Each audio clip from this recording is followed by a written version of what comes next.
Hi, I'm Evan Jacover, CTO of Jackbox Games. So the Jackbox Party Pack 10 isn't done or being shown at all, but you can imagine it in your head, and you probably get a pretty good idea of what it is because we've made 9 of these so far. But we are making the Jackbox Party Pack 10, and it's gonna have 5 games, and they're gonna be fun party games. And like a lot of our other packs, there's gonna be a sequel to a beloved franchise from before in it, and we're really excited for it. We're kind of spending the year celebrating 10 years as our 10th party pack, so we're going to be celebrating 10 years of making party packs over the course of the year, and hopefully bring some of that joy into the 10th iteration of this product as well.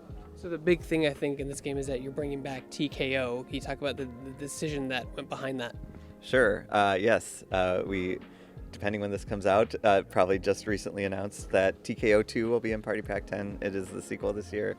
Tee K.O. 2 is a game that we've always loved internally. It's a game that we know our fans love. We do a lot of research into what games our fans like, what games people are playing, to try to make a determination for how we're going to do a sequel. So it's been at the top of the list of a sequel our fans have wanted for quite a few years, and we've always kind of backed off of it. But this year we're embracing it lovingly. So we're really excited. It's also internally something we've always wanted to do, and we think we can bring some new fun features to the game and make it feel different enough that you're going to want to play Tee K.O. 2. This is where I usually say more than I should, but I'm excited. I think one of the things I'm excited about that we're doing is it's going to be easier to draw, and we're going to introduce some new tools to the drawing tool so that you can make really cool t-shirts easier, and hopefully they'll be a level up from what you have made in Tee K.O. 1. Not that those were bad. I'm sure they were lovely. Although, to be honest, some of them are very, very bad. Jackbox Games, you guys are known, like, what are some of the technical challenges when you design these games? Because it's not like you have one genre of game, right? You have like a plethora of different mini games. They all work differently, all different rules. Like some are drawing, some are text edited. Like, what are some of the challenges on a technical level to keep innovating and changing those games up so there's something different with each party pack? Yeah, great question. So at the center of a lot of what we do is the controller, your phone. So for those who haven't played our games, they all work the same way in that your phone is the controller, and when you start up a game, you get a 4-letter room code. You go to jackbox.tv on the browser on your phone, put in the 4 letters, and you're playing the game. And so a lot of times, technically, we look at like, well, what are people doing on a phone? What's something a phone can do that is fun, that we haven't done before? And so drawing, in the past has been something that was neat. And I'm not going to talk about it too much, but I think this year we are doing something. Well, I know we are doing something we've never done on the phone before, and it's kind of bonkers, and I don't know if it's going to be, catch on or not, but it's, as usual, we're pushing the boundaries, and I'm excited to see what people think of that. So that's my way of not answering your question. So, can you walk us through the process about how you guys come up with a concept for a game or a prototype? Is it like a pen and paper thing and then develop that and work through that to decide whether you're going to fully realize it or move on to a different type of mini game? Yeah, all sorts of different processes, but we kind of go through this same schedule every year where we wrap up party pack production usually in the late summer. Some people continue to work on it, and we have to obviously get the game released. They come out in October, or have in the past, hopefully this year too, but we'll see how things go. And then we go into pitch season, kind of, and anyone at the company can pitch games. We've had games come from every department, every type of employee at the company, and some of them we used to do a lot more paper and pencil testing, and that used to be how pretty much every game started. We'd go through a lot of index cards and Sharpies, just testing out game ideas. During the pandemic, we had to find other ways to test games because we were remote, and being remote kind of stuck with everyone watching this is probably in the same boat where we are hybrid, and some people, we started hiring people who don't work. It changed a lot. It changed a lot. Yeah. So it affected how we pitch games and test games. We use a lot of whiteboarding, digital whiteboard tools, and there's one called Mural we use, Jamboard, just messaging through Slack, whatever we can use to simulate different interactions. We try to do that without doing development. And we also built a kind of rapid prototyping set of tools so that we can rapidly do the things that a lot of our games do, a lot of the simple mechanics, typing in some text and then sharing it with other people, answering a question, voting. So we have tools so that we can rapidly see if a game mechanic works with those basic interactions. Now you do have some games that are like grounded in fact, like trivia and stuff like that, which is not easy to do, right? But it's simpler to do than user-generated content. So what is some of the challenges when you're making a game that is dependent on the players making their own fun after you giving them the tools to do so?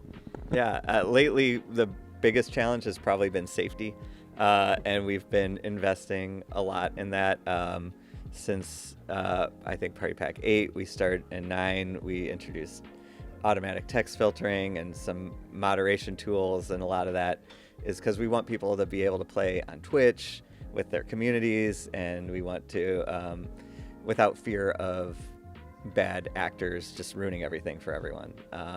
So it's a tricky problem to solve, but it's been at the top of our list lately, and especially when it comes to these user-generated games where it's tough. Yeah, it's tough. Generating their own content. Technically, it's pretty easy, especially if you're just typing in information to pass that around. And we've done it so much that we've kind of got it down at this point. Drawing is always a bit complicated, and I think I don't know if it's been visible to people playing our games that much, but our drawing tools under the covers have evolved quite a bit since we made the first Drawful game. And so they're a bit more elegant, and we like to do things now like show the drawing reveal as it was drawn, so you can see the lines being drawn when we reveal it on the screen, and that took a bit more effort. So those are some of the ways we've dealt with that.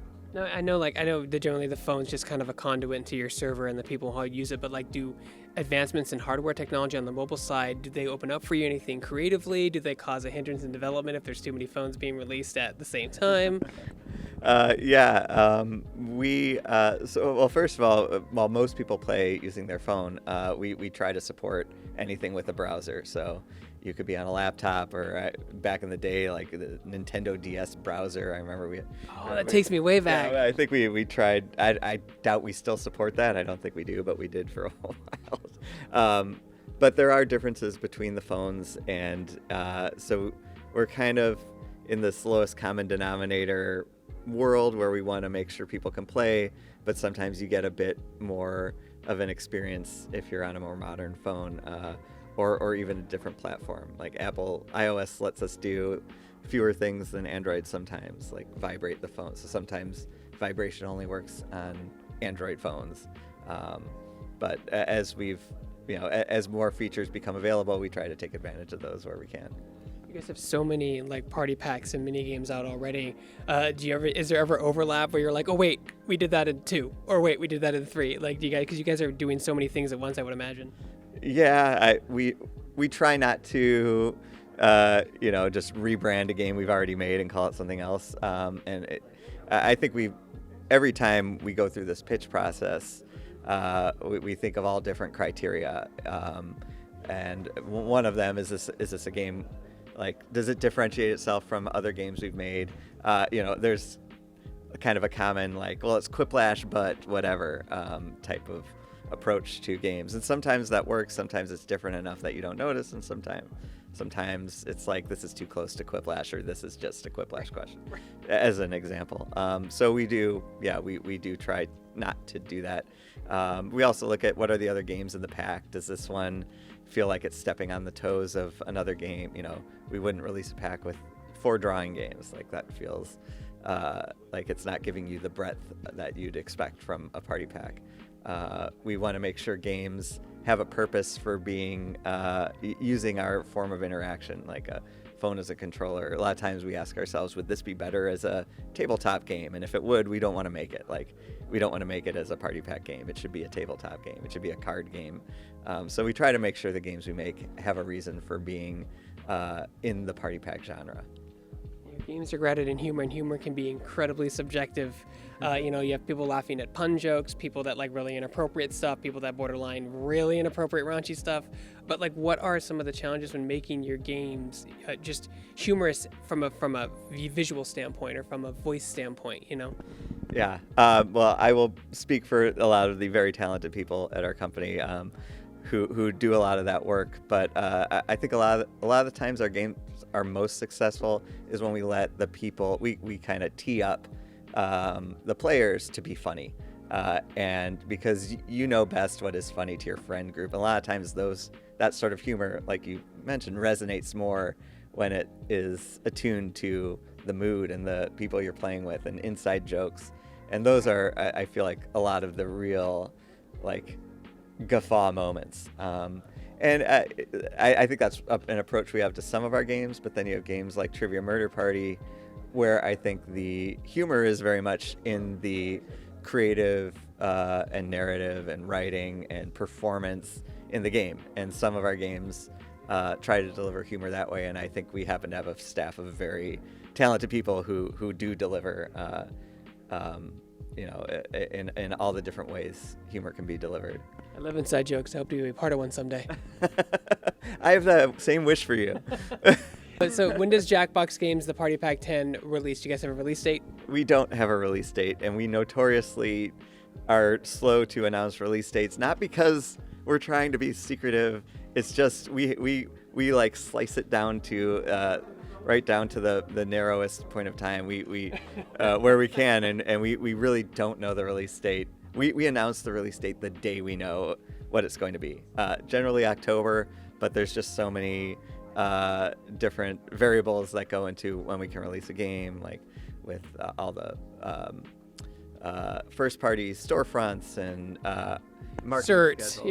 yeah, Cert. So probably October would be my guess. Maybe.